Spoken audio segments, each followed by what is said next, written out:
Hello and welcome all.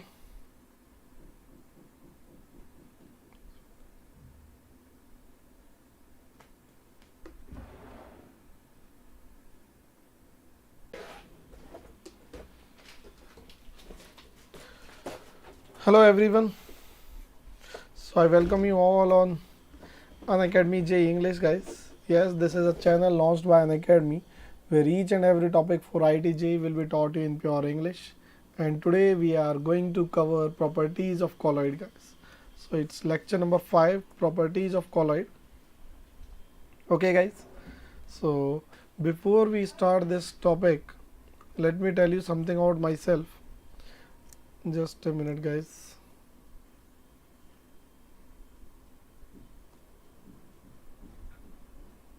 Yes. So before we start this topic, let me tell you something about myself, guys. I'm Rahul Kaushik, and I worked in Bansa Classes Kota for continuous 10 years, guys. And after that, I co-founded my own organization, that is Jigyan Education Private Limited. And along with that, now I'm here on Unacademy, India's largest and fastest growing online platform, to share all my experience and knowledge with you guys. So here, guys, in Bansa Classes Kota, I mentored 2000 plus IITians, including many top rankers, and I was head of department there, guys. And today, guys, we will start surface chemistry. But before that, let me tell you guys, we are there on the Telegram app. You can join our link channel Telegram underscore JEE underscore English on the Telegram app. Once you join it, guys, now I will be telling you some simple steps how you can subscribe to Unacademy.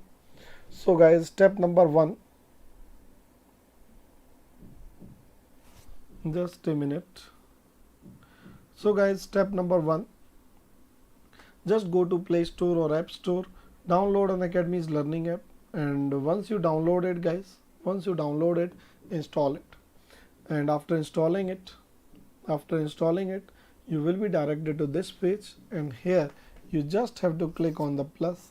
Once you click on the plus, just choose your goal, IIT JEE. Once you choose it, guys, hit the subscription button, and after hitting the subscription button, you will be directed to this page. On this page, guys, for 1 year you have to pay 34,000. For 2 years you have to pay 50,000 if you are applying my code. So now let me tell you about fee structure, guys. For 1 year it is 38,000, for 2 years it is 56,000. But if you are applying my code, guys, then instead of 38,000 you just have to pay 34,650, and for 2 years you just have to pay 50,400. Okay, guys, so this is the fee structure which you have to pay when you are applying my code Rahul, my name, and Chem for chemistry, guys. Yes.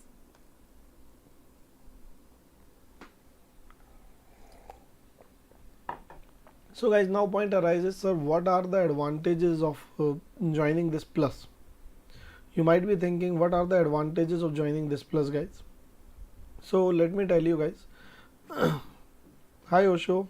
So the first advantage is, on the plus, guys, you will have a structured course, and your course would not just be structured, but let me tell you, along with the structure, guys, you will be getting proper DPPs, proper modules after every class. And along with those DPPs, guys, every fourth class would be doubt clearing session, and after doubt clearing, guys, you will have live quizzes every week. Once your topic is over, then you will have a mega quiz. So many things you are going to get, guys, once you are part of this subscription plan. So you can go for 1 year. For 1 year, if you are in 12th, for 1 year your fees would be 34,000. For 2 year it would be 50,000, guys. And remember this code, if you are not applying this code, then you have to pay the extra fees. So by applying this code, guys, you will be getting this discounted fees. So now let's start. So guys, are you ready? Are you ready to start it?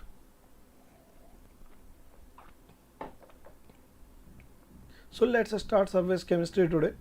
So in last class we did classification of colloids. I told you what are colloids, how we can classify them, and I took this example of milk. Yes, this is the milk, guys, and here I call it colloid. So I told you the difference between a colloid, difference between a true solution, and difference between a suspension.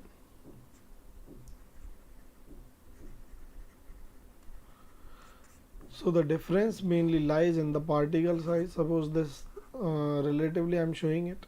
So these are the particles, guys. Hi Priya, hi Ravish. So if particle size is very large, I will call it suspension. If it is very small, then I will call it true solution, and if it is in between, then I will call it colloid. So colloid would lie between this and this, right, guys? And I even told you that the solution involving the colloid will be heterogeneous. Okay, guys. State of matter, actually, no man, it is not direct questions, but every year you can assume one question would be there from state of matter, and that question would be either on real gas or on ideal gas. You can expect one question. Okay. Okay, no man. So guys, colloid would be heterogeneous, suspension would be heterogeneous, but true solution would be homogeneous. Are you getting it? So what is heterogeneous, what is homogeneous, everything now it's clear. So guys, this was the example I gave you. Like if it is true solution, so it can be suspension or colloid. So when light is passed through colloid or suspension, the path of light become visible. The path of light become visible, right? So this is the way how you can distinguish a true solution from a colloid, or how you can distinguish a suspension from a true solution. And this defect I will discuss today. This defect is called Tyndall defect. Yes, Tyndall effect. So today I will be discussing the Tyndall effect in detail, guys. And then this was the example I took. Here again I took a light source, and when I took the light source, guys, this was the direct. So when direct, if it is passing through a true solution, its path is not visible, but when it is passed through the colloid, its path is visible. Again, guys, when it is passed through a suspension, its path is visible. Okay, guys.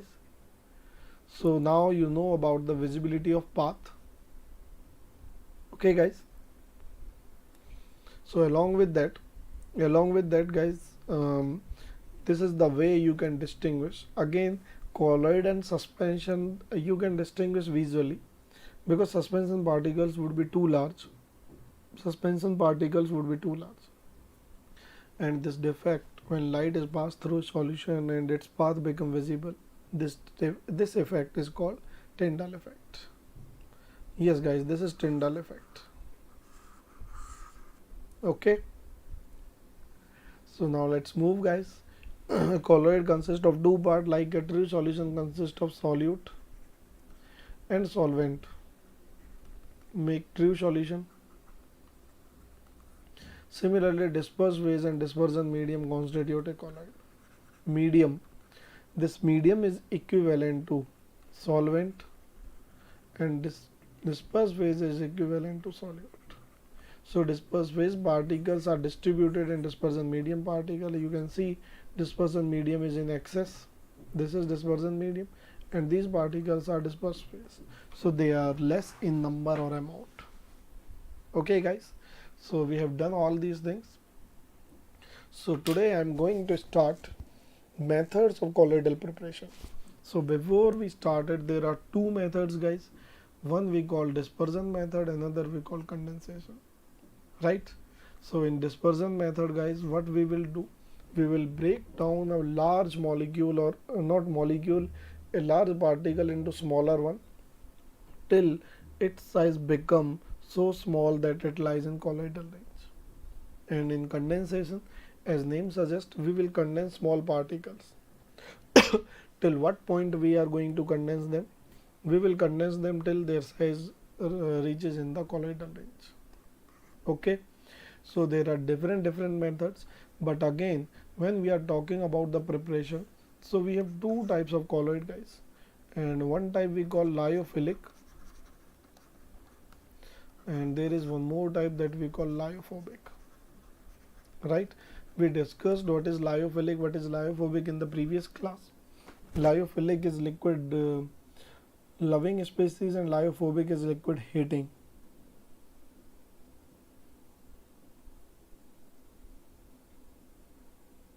Yes, Ankit, what are you asking? Sir, is there any of yours for 22 aspirants? I'm not getting your question. Yes, but I can tell you even this year, my student Ronak Dalmia got AIR 52 and Manthan Dalmia, his brother, got AIR 100. So what are you asking for 22 aspirants? So we have two types of colloid, guys. One is we call lyophilic, another we call lyophobic. And when I'm talking the lyophilic, they can simply prepared by mixing. So if you are mixing dispersed phase and dispersion medium, you can directly get lyophilic. But lyophobic you can't get. Yes, I'm taking a batch for 2020. Yes, currently that is not batch. I'm isolatedly taking redox. I've already covered mole concept. So redox is going on, and today I am going to take class on 7:15 p.m. Okay, and today I will be teaching hardness of water. What do you mean by hardness of water and how to calculate that, right?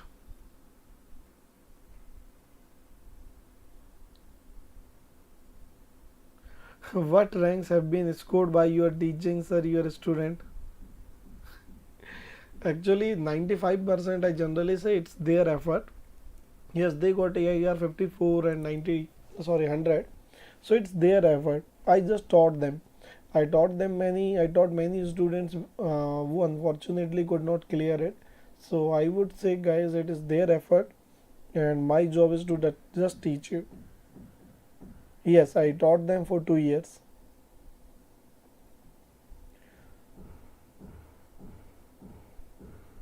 Right?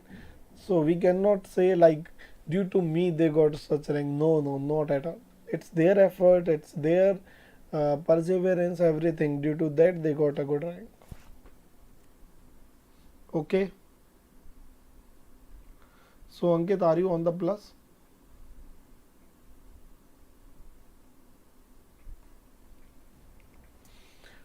So guys, when I was talking about lyophilic, again I'm telling you, lyophilic salt can be directly prepared.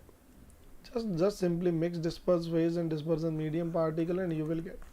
But in lyophobic, if you are mixing them, you will never get. Why?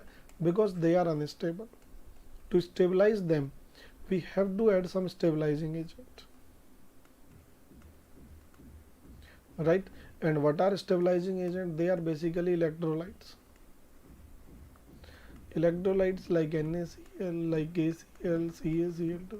So these electrolytes help in stabilization of lyophobic salts.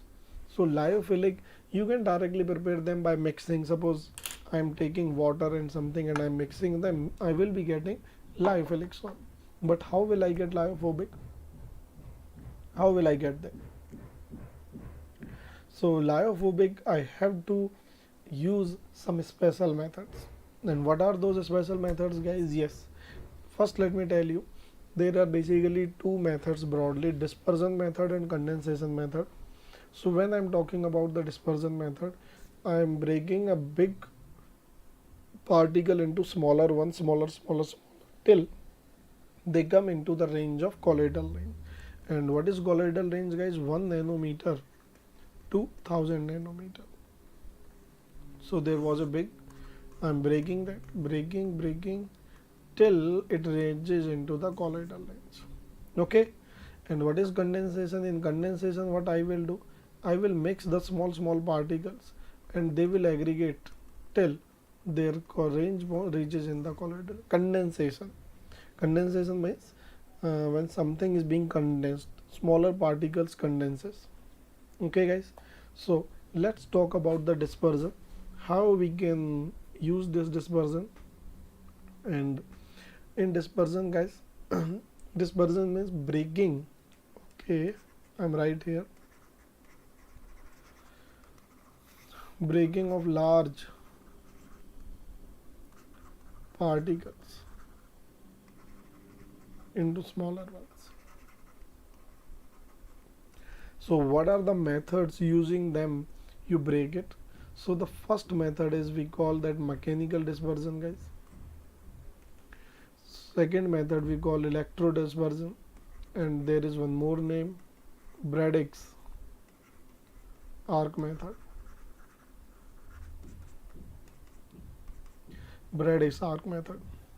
Okay, guys. And then the third one we call it ultra dispersion method.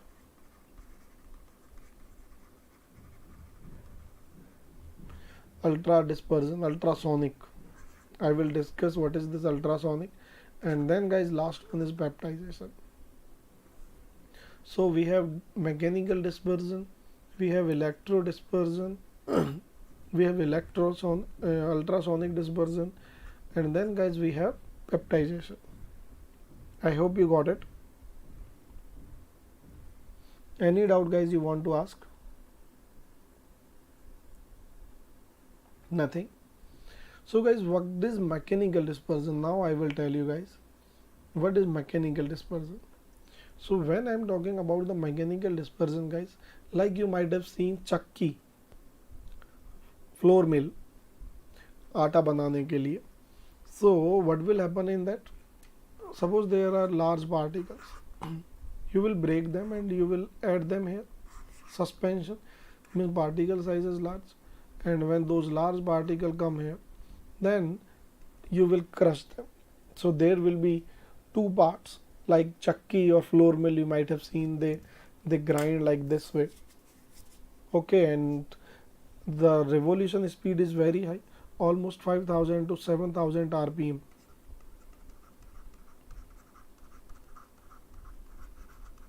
When we revolve them, these big particles break into the smaller ones, and till they reaches into the colloidal range, we keep on doing so. So this is mechanical dispersion, guys.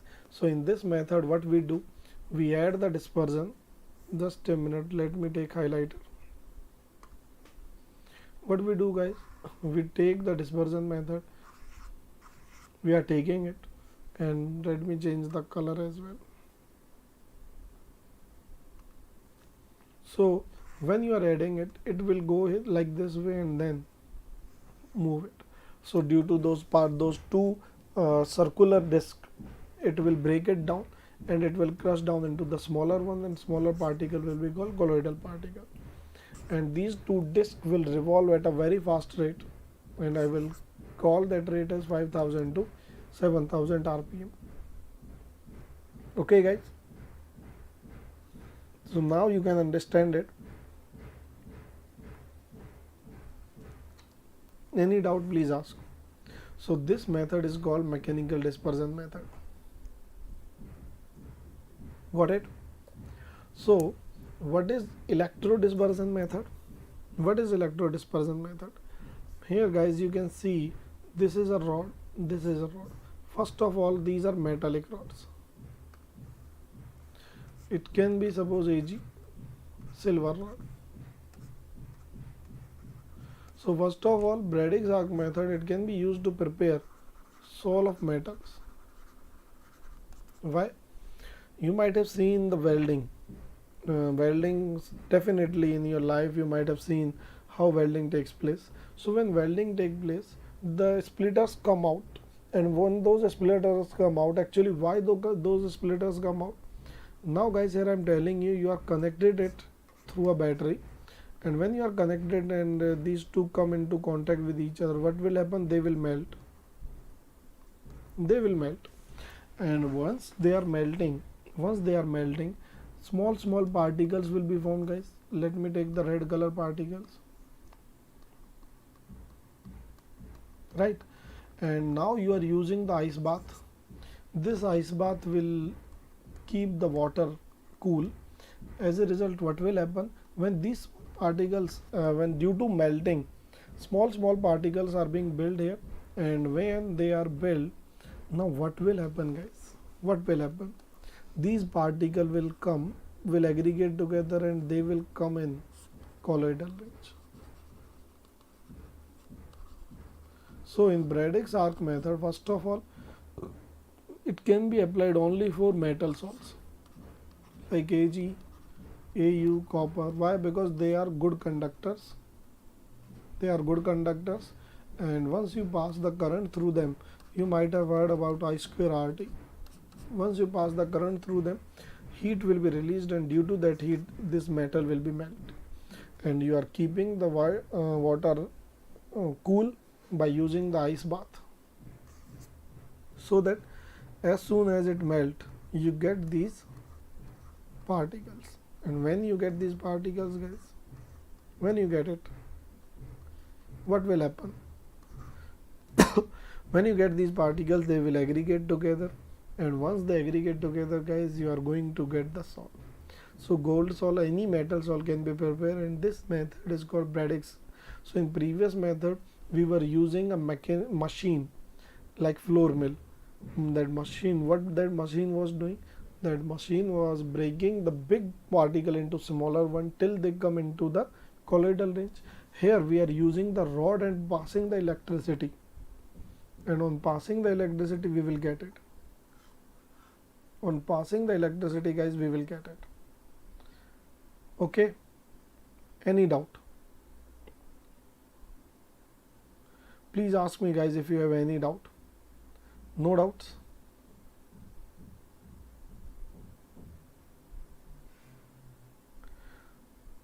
Just a minute. So guys, this is the Braddock's arc method. Just note it down. In this method is suitable. First of all, you should know about where you can apply this method, guys. So this method is suitable for preparation of colloidal solutions of metals like gold, like silver, like platinum, because an arc is struck between the metal electrodes under the surface of water containing some stabilizing agent such as a track of KOH. And generally I told you that stabilizing agents are electrolytes. So electrolyte can be KOH, it can be NaCl, NaOH, NaCl, KCl. Okay guys, so you have to use the electrolytes. You have to use the electrolytes, guys, right? So this water is used to make it cool, and here you will be getting your colloidal particles. And once your colloidal particle come, guys, they will be forming the colloid. Any doubt, guys? Please ask. Any doubt?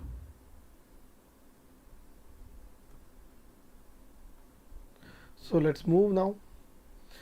Note it down, guys. These are very important points, and I personally think that IIT is going to ask these points. This method is not suitable when the dispersion medium is organic liquid, as considered as churning occur. Why? What do you mean by churning, guys? Chatter sound will be there. So what is that chatter sound? So guys, I'm telling you, if you are taking here, if you are taking some hydrocarbon, suppose you have taken the benzene, no, sorry, not here, it is ice bath. Here if you are taking benzene, so such a large amount of heat will be generated that there would be combustion of benzene, and due to that combustion there will be that churning sound. Okay, so the cause of that churning sound would be the CO2 gas. Yes guys, are you getting it? Tell me. Any doubt? So after this guys, after this method comprises both. This is the most important point, dispersion and condensation. So can anybody tell me how this method comprises of both things, dispersion as well as condensation? Can you tell me guys? Nobody. So I will tell you how this method comprises the dispersion. Dispersion means breaking down the big particle or the big bulk into the smaller ones. So when you are taking AG rod, or when you are taking the gold is very costly, platinum is all more costlier than gold. So when you are taking these metals guys, so you are basically breaking them down by melting them. So this is dispersion.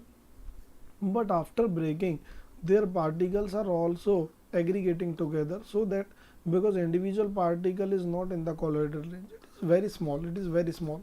So when they aggregate together, they form colloid, and individual particles were in the range of true solution. So guys, when they are colliding, it means there is condensation. But before condensation, what you were doing? Actually you were breaking the big metal rod. So there was dispersion. So due to this dispersion and condensation, we say this method comprises both dispersion as well as condensation. Got it guys? And if you got it, now what is ultrasonic dispersion? That is important. Actually, if I'm taking this glass, suppose I'm taking some water. Okay, just wait. Because ultrasonic dispersion is something. Yes. Now guys, there is some water. Now I don't have the sugar, but I'm telling you, suppose if I am mixing the sugar, what will I do? I will add some sugar and then I will stir it. The purpose of this stirring is, what is the purpose guys? The purpose of this stirring is to produce disturbance here, and that disturbance will help you in dissolving the sugar. Okay guys, once your sugar is dissolved, you will get a true solution. So how you are going to make the colloid? Now suppose you have taken, this is a glass, and now I will take blue color water. Yes, color of water is blue. Yes, this is water guys, and suppose now I am adding carbon. So this is a big piece of carbon, and I want to prepare a sol of it. So what will I do? Actually I told you that, like, when I was dissolving it, basically the turbulence I wanted to create, and the turbulence will dissolve the sugar present in it, right? So now there is a big piece of carbon that is there. Now what will you do guys? Now I'm telling you, I will take a ultrasonic machine, and what this ultrasonic machine will do? Actually this ultrasonic machine, there will be some waves. So what I was using in this pen, I was doing using this pen or a spoon or stirring, I was doing the stirring. So guys, same thing will done by the ultrasonic waves.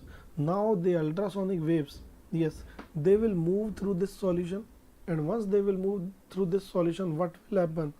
This carbon will break down, and this carbon will break down into smaller ones, right? And the smaller ones we call as colloids. Now you got the meaning of colloid. So that ultrasonic waves are high frequency waves, so they will stir up the solution, they will cause the turbulence which I was causing using a spoon or using my pen.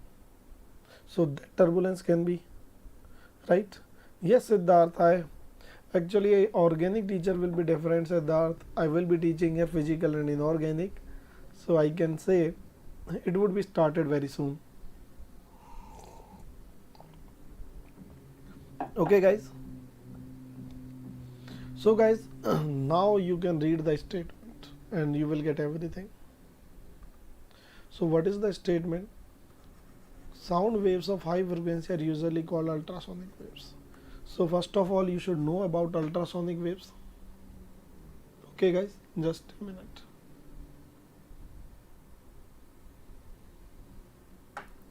So the ultrasonic waves, sound waves of high frequency are usually called ultrasonic waves, and various substances like oils, mercury, sulfur, sulfide and oxides of metal can be dispersed into colloidal state very easily with the help of ultrasonic waves.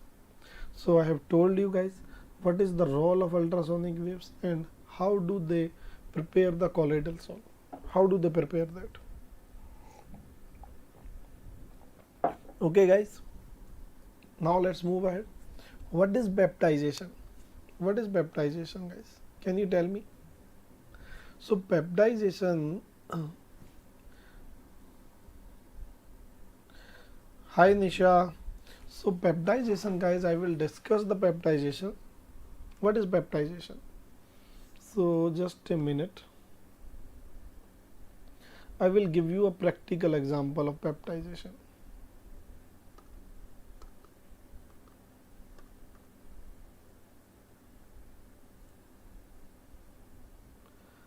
Just a minute, let me take screen, black screen, let me take.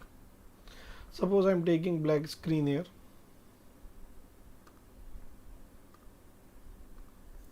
So baptization guys, you might have seen your mom when they blow the milk. Suppose this is milk, and when your mother blow the milk, you might have seen sometime that butter is at the top. This is butter. So what you can do when butter is just your mom has just prepared the butter, if you stir that milk, using this, if you stir that, then let me make that machine, right? If you stir that milk guys, what will happen? That butter may mix in the milk again. So this process is called baptization. So butter here is basically a precipitate. What is butter? Butter is basically a precipitate, and you are converting that precipitate again into a colloid, freshly prepared precipitate, and this process is called baptization guys. So what is baptization? Let's see it. The dispersion of a freshly prepared precipitate material into colloidal solution by action of electrolyte is termed as baptization. So what you are doing, you are taking a freshly prepared precipitate, and dispersion means you are breaking it into again smaller particle till it comes into the colloidal range. Okay guys, till it comes into the colloidal range. And generally to break that big molecule, generally we use baptization agent. And what are those baptizing agent guys? Those baptizing agents are electrolytes, KCl, NaOH, KOH. Yes, you can use them. These are all baptizing agents guys. Okay, so the process of baptization thus involve the adsorption of suitable ion supplied by the electrolyte added, and electrically charged particle then split from the precipitate as colloidal particle. So what will happen guys? Now again I will tell you.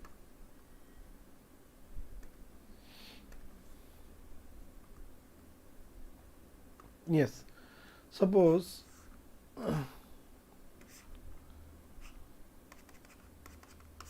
this is the water, suppose, right? Now I'm taking an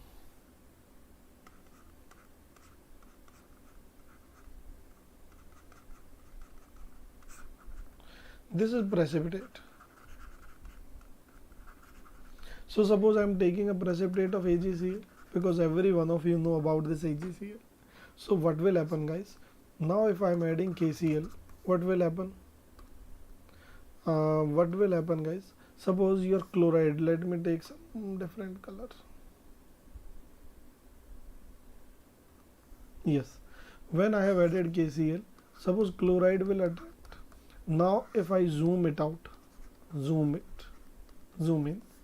So what will happen, guys?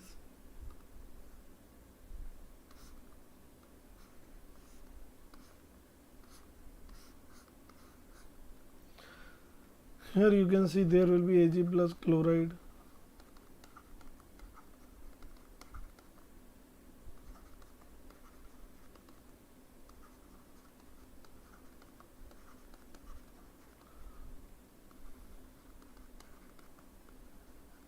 So this is that piece. When we are zooming it out, so we can see this piece. Now what will happen? So when this red color particle KCl are coming there, so maybe chloride ions will attract. Generally common ion will go to the surface. And what will happen, guys? Now this chloride ion will pick up different molecules, and instead of this bulk, these molecules will move here separately. So what will happen, guys? Again a simple Ag plus, on the surrounding you can get this Cl minus. Simple AgCl, you can get this chloride ion.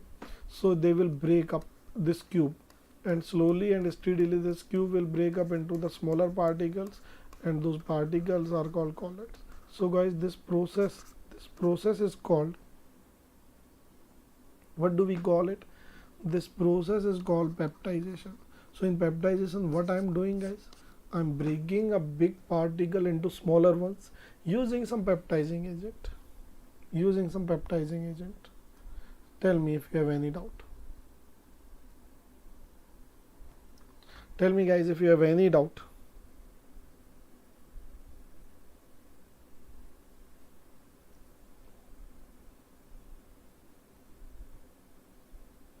Getting it?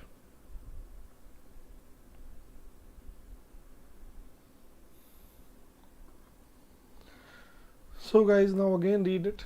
The process of peptidization thus involves the adsorption of suitable ion supplied by electrolyte added, particularly a common ion, and the electrically charged particle then split from the participate as the electrically charged particle then split from the precipitate as the colloidal particle. Yes guys, I hope you got it now. Any doubt, please tell me. Any doubt? No doubt?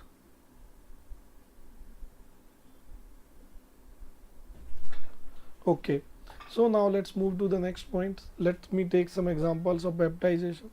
So we have, guys, example number one. Let me take this example. A few examples of salts are obtained by peptidization. Freshly prepared ferric hydroxide. So as you know, that ferric hydroxide is also a precipitate, right? If you are adding it into the water, this will precipitate out. So when it precipitates out, it would be a big piece.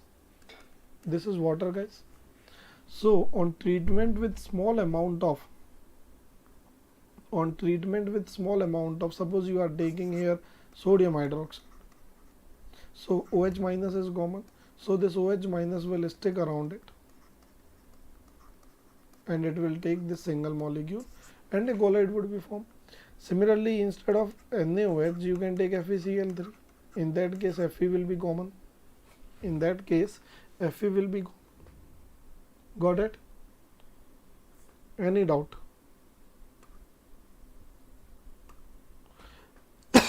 So guys, now let's discuss freshly prepared stannic oxide. Again, this is stannic oxide, guys. You can also prepare a colloid from it. Similarly, there are some examples. Freshly prepared silver chloride, it can be converted into colloid. Cadmium sulfide. So these are all AgCl. These are all examples of precipitate, and you can convert them into colloids. CDS you can also convert into colloid. And how can you convert it into colloid? Generally we use H2S. So take anything that has common ion, AgCl. So AgCl you can take chloride is common, or you can take AgNO3. AG plus is common. So generally if you take it, this is called preferential adsorption, and I will also explain you what do you mean by preferential adsorption. Nisha, I will definitely start teaching on the board very soon. Actually, that board will be installed within a day or two. So then I will be starting. Okay. So I'm also waiting, because this kind of teaching become a bit boring. But when I will be teaching on the board, I think you guys will enjoy. Okay, guys. Any doubt? So guys, now let's discuss about the condensation. What do you mean by condensation? So condensation, as I told you, like there would be some particles, and when they will combine, when they will aggregate together, right, this process is called condensation. So in condensation, there will be small particles, and these small particles are very small. They are in range of true solution, right? They will condense till their size reaches into the colloidal range, and once they are in the colloidal range, okay Nisha, once they are coming into the colloidal range, then you can get it. So what are the methods, guys? The first method is exchange of solvent, second method is change of physical state, and third one is chemical methods. So let's discuss one by one. If a solution of sulfur or phosphorus prepared in alcohol, so suppose guys, here I am taking alcohol, right? This is alcohol, guys, and suppose I am taking phosphorus or sulfur. This yellow color is phosphorus. Now it is poured into the water. So guys, this sulfur and phosphorus are soluble in alcohol, sulfur. When you are putting it into the water, suppose there are 1000 particles in 1 liter, right? No, on the plus we use different platform, that is not board. Like we teach on the special class, we use the same platform. Okay Nisha, so we use that same platform. Okay, so here guys, if a solution, suppose 1000 particles, these yellow color particles are 1000. Now when you are pouring it into water, so water is having low solubility. So suppose water can contain only 100 particles. So what will happen, guys? The thing that will happen, let me tell you, that these particles will aggregate together. These particles will aggregate, and they will aggregate till total number of 100 particles are obtained. And how 100 particles will be obtained? Then I can say each group will consist of 10 particles. And now initially they were in true solution range because their size was small, but now suppose after aggregation of 10 particles, their range comes in the colloidal range. Right, their range comes in the colloidal range. Okay guys, I hope now you got it. So this is called exchange of solvent. So when you are changing the solvent, and initially they were mixed in the solvent in which more and more number of particles can be dissolved. Now if you are changing that, in order to make them less, some particle will be aggregate. And suppose in some solvent it is insoluble, then what will happen? All 1000 particles will aggregate together, and then they can make precipitate, right? So it all depends upon the solubility, and solubility depends upon the nature and many other things. Now let us discuss the second point, change of physical state. What is this? So guys, let's read it. Colloidal solution of certain elements such as mercury and sulfur are obtained by passing their vapor through the cold water containing stabilizer. So as you can see, mercury and sulfur are obtained by passing the vapors. So when you are passing the vapors, this is the cold water, guys. Yes, this is the cold water. And what is going on when you are passing the vapors in gaseous phase? Suppose you are using a pipe to pass the vapors. So those molecules will get hydrated, and once they get hydrated, they will be forming the colloids. So this is one way. So you are taking in vapor phase or gas phase and converting them into colloid. Right? On passing through it, they will get converted into colloid, guys. So now the chemical methods, guys. And what are those chemical methods?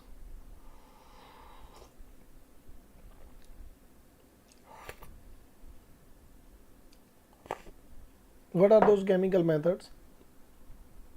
Now I will tell you, guys. First one is double decomposition. So what is double decomposition, guys?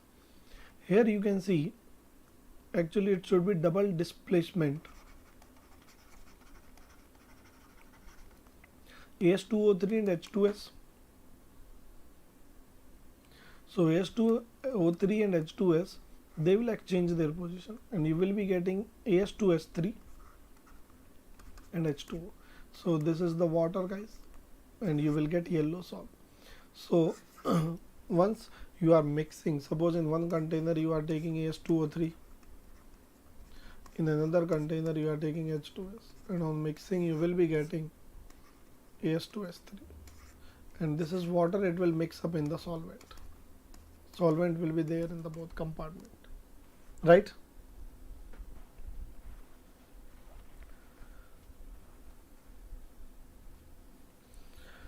No, Asha, if you have joined the coaching, then follow your coaching only. It would be best if you are doing only one coaching material. Okay.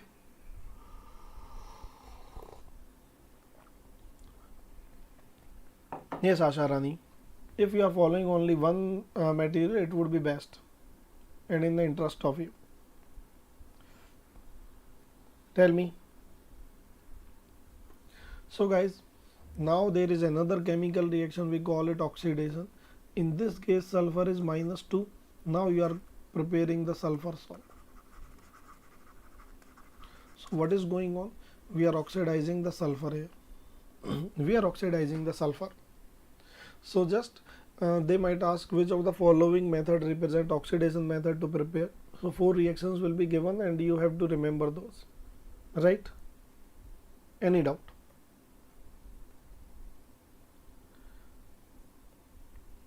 Then reduction method. In this case, this is +3. So what is this? Gold salt. So you just remember it, there's the reduction of this is going on, and if 4 reactions are given, you just have to identify them.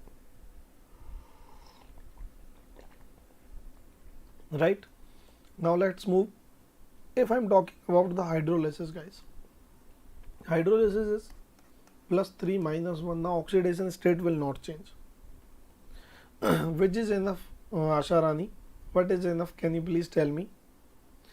So on adding water to it, you are getting it FeOH whole thrice, and then add 3HCl. So what is going on? This is called hydrolysis, and this salt is named as red salt. Name of this salt is red salt.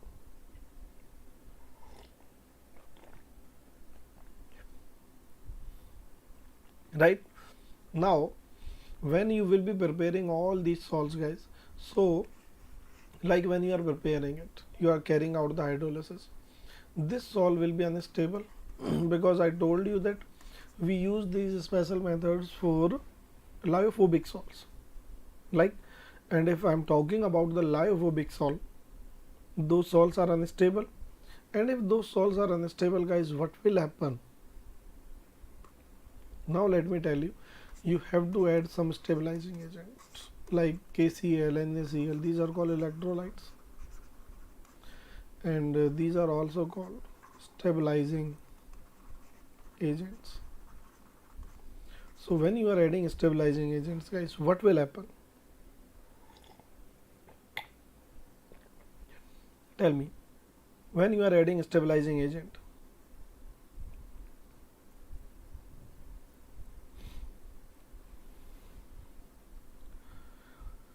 but still first Asharani you have to do that material, and after that you can solve. After that you can solve material of any other institute. So here when you are adding these electrolytes guys, actually primary purpose of these electrolytes is stabilizing it. But what happens, actually it is double edged sword, दो धारी तलवार हिंदी में हम इसे बोलते हैं. क्यों? क्योंकि मैं आपको बताता हूँ कि if KCl is in excess, so it will cause precipitation, right? And if KCl is in small quantity, it will again cause precipitation in both case. So you have to use the exact amount of electrolyte that is required, but generally that doesn't happen. So what we do is we generally add excess amount of electrolyte. So when we are preparing it, we add excess electrolyte, and later on we will remove this electrolyte, and that removal is called purification of colloid. So when I'm talking about the purification of colloid, it means guys I'm talking about the excess electrolyte. Somehow we have to remove this excess electrolyte. Okay, and how we will remove this excess electrolyte guys? So there are some simple methods which I am going to tell you. First method is dialysis, second is ultrafiltration, and third one is electrodialysis. So what is dialysis guys? Yes, can you tell me guys what is dialysis? So actually dialysis is also natural dialysis. Natural dialysis is also carried out in our body. Two kidneys are there, and those purify our water or liquid whatever we take intake, right? You can solve if you are getting enough time, Asharani, you can solve.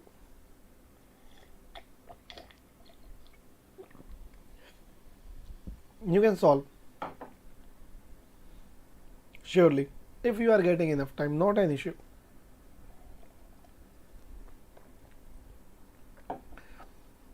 Yes, these are good books, you can go through them. Or if you are on the plus, then you can also download the modules from there. Like I'm providing the DPPs and sheets there, and you can download from there only. It would be helpful, right? So natural dialysis is carried out in our body. So what is dialysis guys? Yes, just read it and then I will explain it. It is the process of removing the dissolved substance, generally electrolytes, from a colloidal solution by means of diffusion through a suitable membrane. So what do you mean? What do you mean by membrane, suitable membrane? So here guys, let me tell you, this skin you can see, this is a suitable membrane. Actually you might have seen sweating, पसीना आता है ना हम लोगों को, that sweating water particles come out of this, and once the water particles come out of it, never you might have seen that blood particles are coming. So this is called semi-permeable membrane, which selectively allows certain particles to pass through it, but not all particles, right? So here also we are using semi-permeable membrane, right? So what is the purpose of semi-permeable membrane? Yes, here you can see we have taken the colloidal salt. So in colloidal salt there will be large colloid particles, but your electrolyte like KCl will be very small particles. Suppose here I am writing KCl, those will be small particles. These small particles are electrolytes. So these electrolyte can pass, but through those pores, like blood cannot pass through our skin, through those holes, this red color particle cannot pass, right? And if they cannot pass guys, what will happen? After some time this electrolyte will be there out, but don't do the dialysis for a long time. What will happen now if all electrolyte removes? Again your colloid will become unstable. Okay, are you getting my point now? So if you want to make, so again I told you it is double edged sword, दो धारी तलवार. ना तो colloid का amount बहुत ज़्यादा होना चाहिए और ना कॉलोइड का अमाउंट बहुत कम होना चाहिए, right. So after removing slight amount of colloid, just stop this dialysis and then remove this membrane. So here it is shown, guys, the smaller particles like these, you can see here, these are passing through it.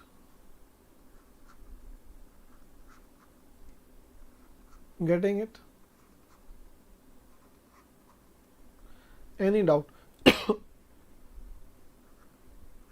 Any doubt? But these big particles are not passing. Why? Because these particles are colloid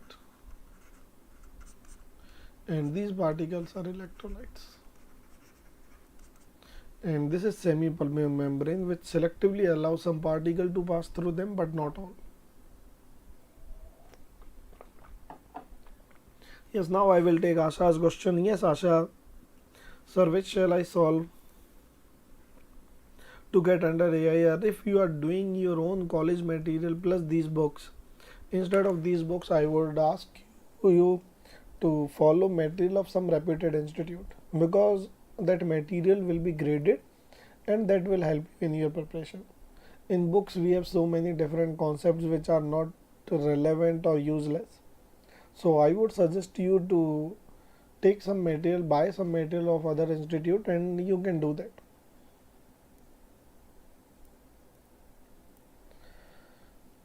Right? So guys, dialysis is done. Now let's talk about the electrodialysis. What is electrodialysis? As name suggests, electricity will be involved. So why do we involve electricity? Why?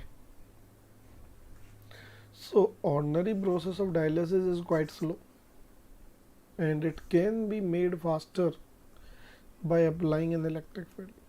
If the dissolved substance in the impure colloid is only electrolyte, the process is named electrodialysis. Actually, when those electrolytic particles are moving away, the process of their removal is very slow. So that will take a long time. So to make that faster, we use what we do. We add two plates. One is anode and another is cathode. Okay. So when we are adding anode and we are adding cathode, so cathode is negatively charged and anode is positively charged. So what will happen if I am having electrolyte KCl? So the chloride ion will move here and the K plus will move here oppositely charged. And what will happen? By using these electrode, your process will become fast. So it is exactly same, but we know that the particles are charged. Yes, that is enough, Asha. Particles are charged. So to make it fast, we are basically putting here two electrodes. Yes, one electrode is connected to positive terminal of battery, another electrode is connected to negative terminal of battery. Got it? And always use DC battery, because if you are using the AC, every moment its frequency keep on changing. You know about the AC, and what will happen due to it, in a second it might become positive, negative, positive, negative. So always use DC current, because by using the DC it will always remain positive. Any doubt? So guys, let's move now. What do you mean by ultrafiltration? Ultrafiltration, actually, if you use ordinary filter paper, let me show you. Suppose this is ordinary filter paper.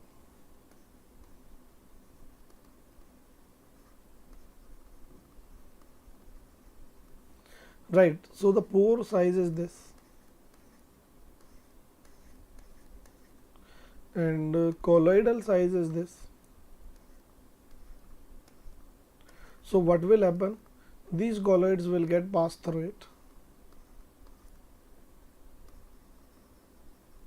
Right, and if I am taking true solution,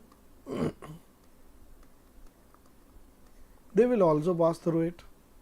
So what we do, guys, we use ultra filter paper. What is ultra filter paper?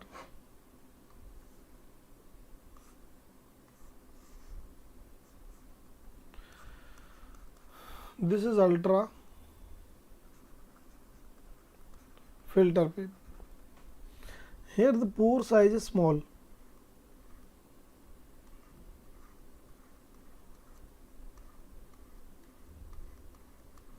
So what it will do, guys? It will not allow, these are colloids, right? These are colloids. So when I'm talking about it, yes, Unacademy, you can ask this question. Actually, I will teach you physical and inorganic. I'm not organic teacher, so I don't want to give any false commitment. Yes, Bansa class material is enough, Asha Rani. Okay. So guys, when you are taking these colloids, these colloid particle will not cross it. And if you are taking the true solution, they will pass through it, but not the colloidal particle. Okay guys, I hope now you got it what I'm saying. So now read it carefully, guys. Ultrafiltration is the process of separating the colloidal particle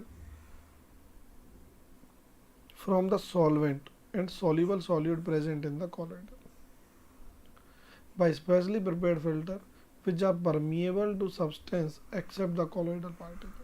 So they will not allow the colloidal particle to pass through them, but they will allow the solvent particle to pass through them. So you will find after some time all colloids above the ultrafilter paper and solid and solvent below it. Okay, and solvent below it. Tell me guys, any doubt?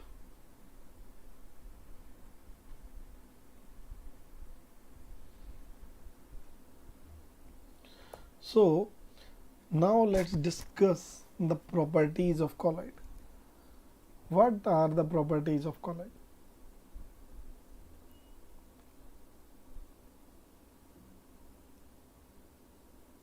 Yes, you can take Asha Rani, that would be sufficient. So guys, what are the properties of colloid? How will you identify them? So if you want to identify them, first of all, we will classify the properties into physical, mechanical, optical and electrical, and I will discuss them. On the platform, again my answer would be same, I'm not organic teacher. Okay.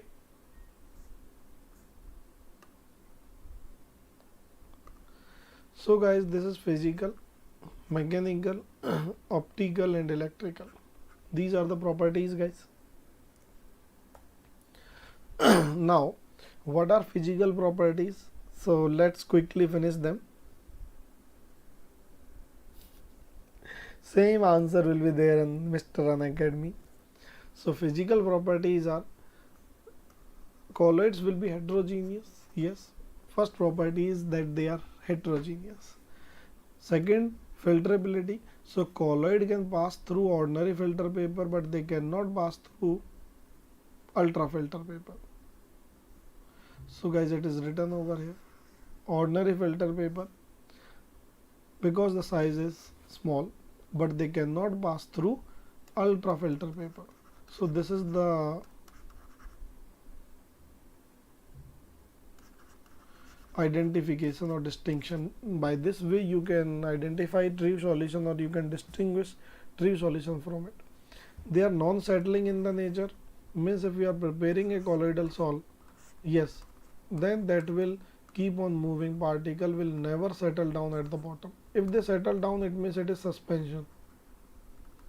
This is also the basic difference between a suspension and colloidal particle. right? So now let's move. What will be the color? So the color of colloidal solution is not always the same. Actually, color depends on many things. Like here, if you can see, right now it is colorless. If you are looking it, if you are looking it in a blue color light, it might look blue. In yellow color light, it might look yellow. And also, if you break one piece of it and see it, then its color might look you different. Like during Holi, you might have seen that when you mix the color in a bucket, in a big bucket, you will see that that color is red. But when you take small amount in a spoon or in your hand, you will see that is colorless like pure water. So it depends also many factors. So guys, if I'm talking about the color, so the color depends upon the many factors like size and shape of the particle, wavelength in which wavelength of the light in which you are looking at it, nature of the colloidal particle, guys, method of preparation, by what method you have prepared the colloid. Yes, on this also color depends. Then the way the observer receives the light. Suppose this is the solution and here you are using the torch, right? So when you are using the torch, what would happen?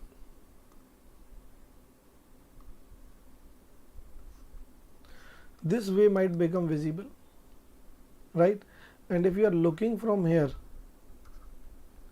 color might look different, but if you are looking from here, color might look different. So guys, this is reflected light and this is transmitted light, right? So the way the observer receives the light, whether it is reflection or the transmission, it will look different.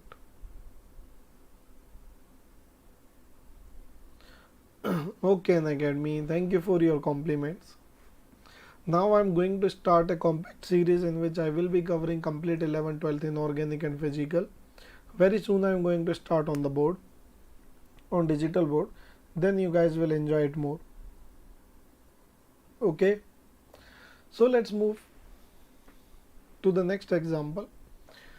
Finest gold is red in color, and you know that we use 75% gold, 18 karat. So that become like orange tinge, but actually that is red. As size of particle increases, it become purple. Now dilute milk gives a bluish tinge in the reflected light, whereas the reddish tinge in the transmitted light. Okay guys, once you are getting it guys, next is mechanical property, and the first property is Brownian moment. So what is this Brownian moment? Actually, according to this Brownian moment, when we are taking a colloid, so there are dispersed phase and dispersion medium.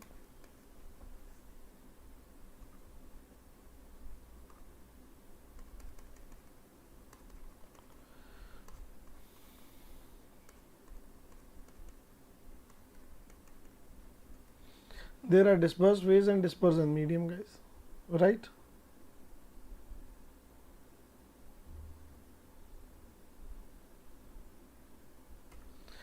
So particles of dispersed phase keep on colliding with the particles of dispersed phase keep on colliding with the particles of dispersion medium. As a result, they will follow this zigzag pattern and they will always keep on moving like it, and the same pattern like you might have seen in the gaseous states of matter. So the colloids particle exhibit a ceaseless, random and swarming motion, and this kinetic activity of particle is called Brownian motion. And actually this motion is responsible for stability of colloid, right? And what is the cause of this Brownian motion, guys? So Brownian motion is due to bombardment of dispersed phase particle by molecules of dispersion medium, Actually what happens, dispersed phase particle, these are less in number, they will be bombarded by dispersion medium particle. As a result, they move from one place to second, third, and again they will be bombarded. Due to that bombardment, they keep on moving. The Brownian motion, depend upon the size of particle, guys. With increase in the size of particle, the chances of unequal bombardment decreases and Brownian motion disappears. So I will say that suspension will not show Brownian motion, right? Only colloids will show Brownian motion.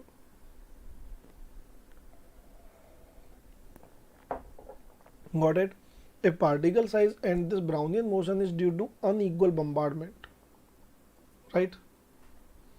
So if particle size increases to a large extent, then this bombardment will become less and less, and then there will be no Brownian motion.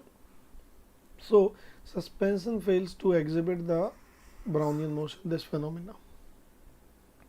And Brownian movement does not change with the time, but it changes with the temperature. So it will always keep on taking place, and Brownian movement will change only when you change the temperature. Okay guys, what is the importance of Brownian motion? So Brownian motion is just like KTG assumption. Due to this, your solution becomes stable. It helps in calculation of Avogadro number, but that is not in your syllabus. Second part, it does not allow the colloidal particle to settle down, so it is responsible for the stability. Because of this Brownian motion, because guys, this Brownian motion, here I am taking it.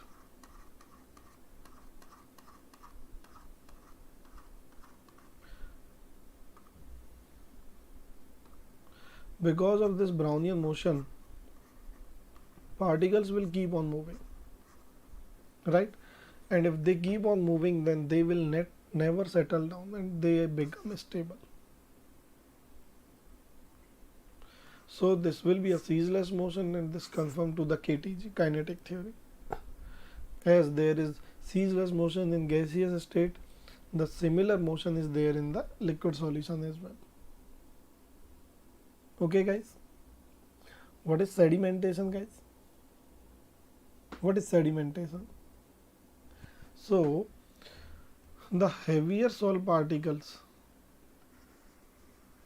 tend to settle down very slowly under the influence of gravity. This phenomena is called sedimentation. So if you leave some particle for some time, and those are heavy, right? After some time, what will happen?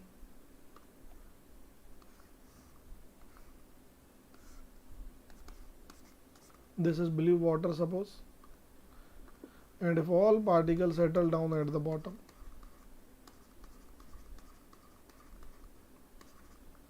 this is called sedimentation. Yes, are you getting it? This is called sedimentation, guys. So here again you can see the mechanical property, the optical properties, guys. Suppose from here you are putting the light and you are seeing at 90 degree. I will see here, guys. Yes, when you are using the torch or light, it is visible here, not visible here, and visible here. So this, I can say, this is colloid. This is colloid, and this is true solution. Okay, this is true solution. So guys, this phenomena is called Tyndall effect. So what is Tyndall effect? What is Tyndall effect? When a strong light converging beam pass through the colloidal salt, its path become visible, and if its path become visible, then we call it Tyndall effect. Okay guys, so Tyndall effect is observed under the following condition. What are those conditions? I will discuss them. First, you can see here, again here, when you are putting the light you can see, you can observe the path that become visible using the microscope as well, guys. So this effect is called Tyndall effect. Okay, any doubt you want to ask, guys? Any doubt? So guys, this problem, these two lines are from NCERT and they have been asked in IIT JEE Advanced. You have to remember these lines, guys. What are these lines? Tyndall effect. When Tyndall effect would be observed, it would be observed under the following conditions. Condition number 1, the diameter of dispersed particle must not be smaller than the wavelength of light. Point number 1. Then point number 2, the refractive index of dispersed phase and dispersion medium must differ widely. The difference between their refractive index values should be large.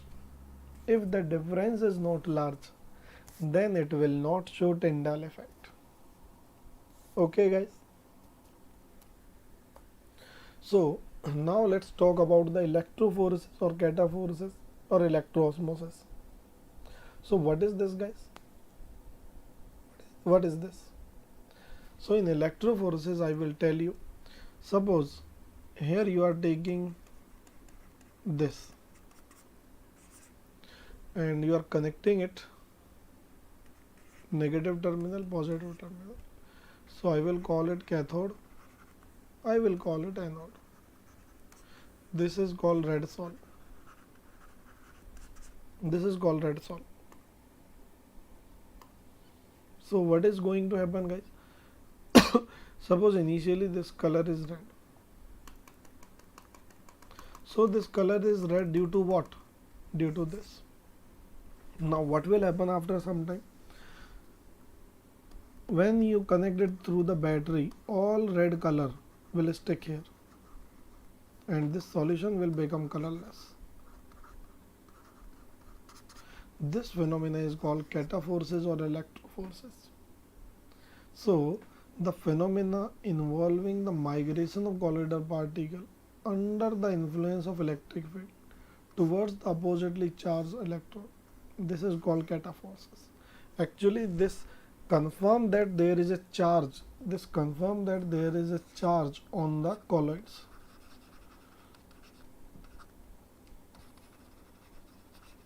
Why?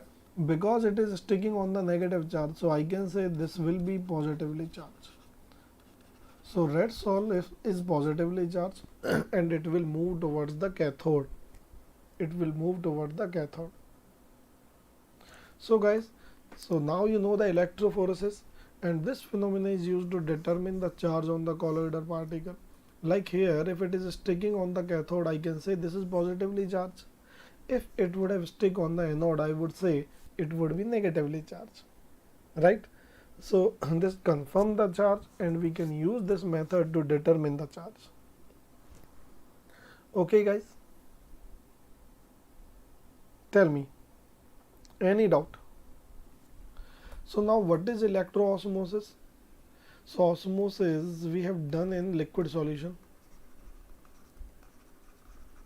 In osmosis, what happens? In osmosis, solvent particles migrate. Solvent particles migrate. So what will happen, guys? When osmosis will take place, instead of dispersion phase particle, dispersed medium particle will move. And they will determine suppose if dispersed phase particle are positively charged, so dispersion medium will be negatively charged, and if they are negative charged, then they will be positive. Always there will be opposite charge, right? And as a whole your colloid would be neutral. But I'm saying that colloid is neutral and you have heard that either it is negatively charged or positively charged. So guys, I'm telling you that the charge on dispersed phase particle is called the charge on colloid, although as a whole colloid is neutral. Okay, as a whole colloid is neutral, guys. Tell me if you have any doubt. No doubt. So why colloids are stable? So in the next class, guys, we are going to discuss it, why colloids are stable, what are the reasons, and once we do the stability of colloid, guys, what is the origin of charge, from where that charge is coming, guys, right? And after that, guys, what do you mean by preferential adsorption? Very important concept. Many a times problem have been asked, frequently asked.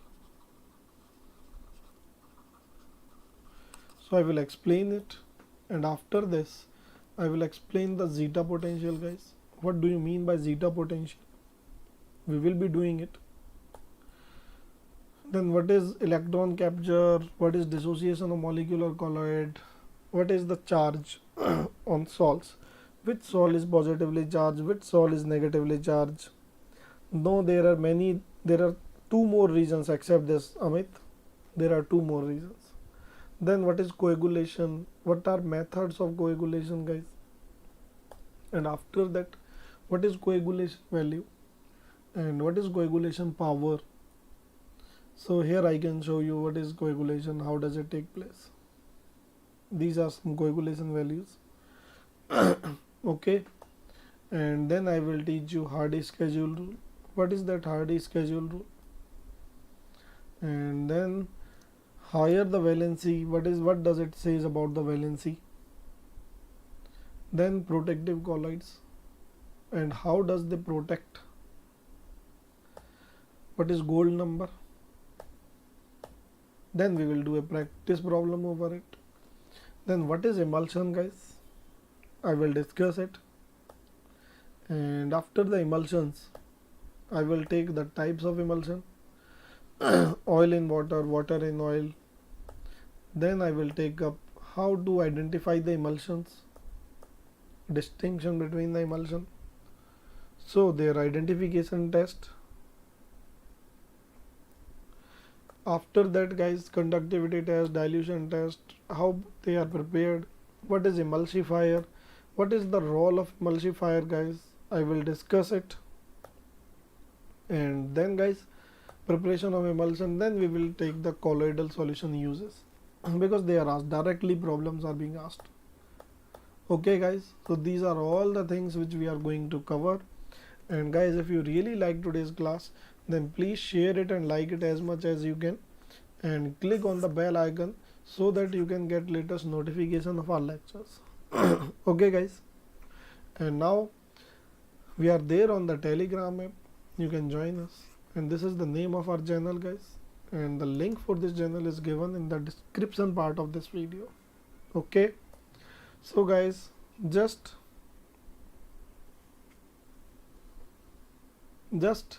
download the Unacademy app. This is how you can subscribe to us, and once you are downloading it, install it, and after installing, guys, after installing, just click on the plus. Once you are clicking on the plus, you will be getting IIT JEE and NEET UG. So check the IIT JEE box. Once you are checking it, then click the hit subscription button.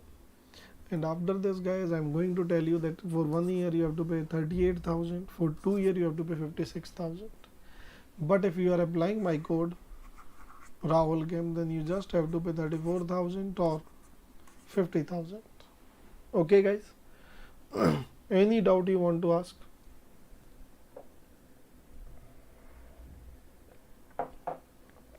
Tell me.